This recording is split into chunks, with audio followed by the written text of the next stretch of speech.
Je pense qu'il faut rappeler que, sur le principe, je suis pour la tenue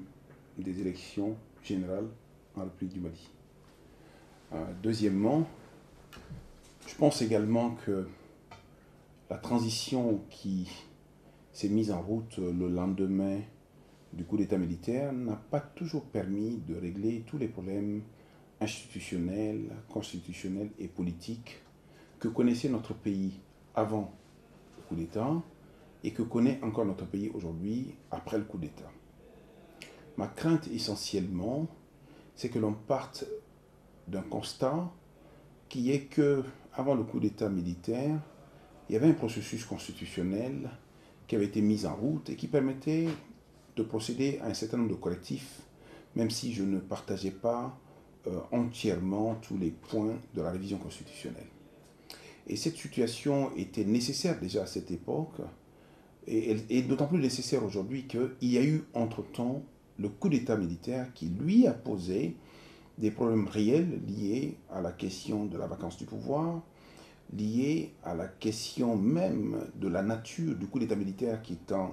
processus violent de renversement du pouvoir qui a toujours été condamné mais qu'il faut encore condamner en République du Mali. Les craintes sont les suivantes. Aujourd'hui, on ne dispose pas d'une liste électorale fiable, adoptée et adaptée au contexte du moment. Aujourd'hui, le cadre juridique de l'élection n'est pas convenablement établi dans la mesure où notre territoire, sur certaines parties, est encore disloqué. Aujourd'hui, du fait de la guerre, un certain nombre de Maliens se sont retrouvés en dehors du territoire national, ou réfugiés, ou déplacés. Quand ils sont déplacés ou réfugiés, pour la plupart, ils se trouvent sur des territoires étrangers, notamment fortement en Mauritanie, fortement au Burkina Faso, fortement au Niger et fortement au Sénégal. La question de la présence de ces réfugiés ou déplacés maliens n'est pas toujours réglée du point de vue de l'élection, dans la mesure où, si le gouvernement de la République du Mali a toute la latitude d'organiser les élections, cela ne peut se faire que sur le territoire national ou dans les enceintes de nos représentations diplomatiques ou consulaires. Or, les 400 000 Maliens aujourd'hui qui ne sont pas sur le territoire malien du fait de la guerre du Nord sont installés dans des camps de réfugiés,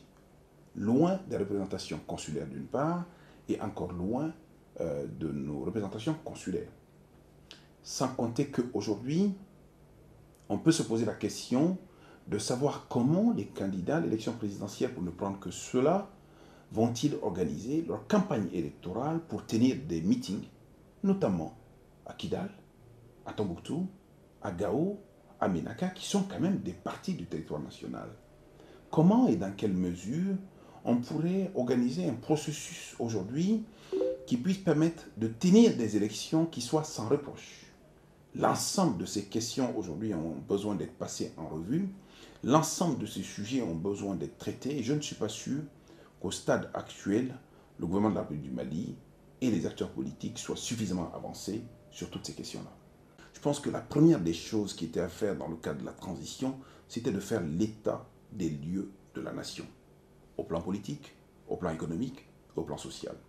Après cet état des lieux de la nation, il aurait fallu prendre le peuple du Mali à témoin pour aujourd'hui proposer au peuple du Mali les axes essentiels, les axes centraux qui permettent aujourd'hui de poursuivre la transition. Voyez-vous, la transition intervient post-coup d'État militaire et le coup d'État militaire, c'est un processus de renversement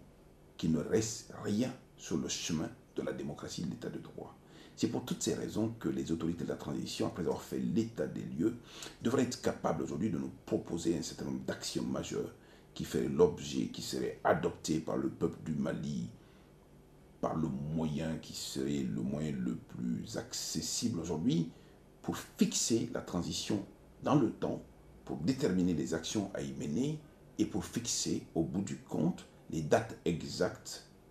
qui permettent donc de relancer le processus électoral. Il ne faut pas trop se presser à ce niveau, parce qu'en voulant aller vite, on risque de mal faire. Je rappelle simplement que le coup d'État militaire en Guinée-Bissau a eu lieu pratiquement au même moment qu'au Mali. et que le coup d'État militaire qui a eu lieu en Centrafrique récemment a permis de mettre en place un processus de transition. Bien évidemment que dans le processus de transition, il ne s'agissait pas de mettre certains Maliens contre d'autres, il s'agissait de mettre tous les Maliens en place pour qu'une fois de plus, et probablement la dernière, le Mali et les Maliens puissent s'engager à retrouver le chemin de la démocratie.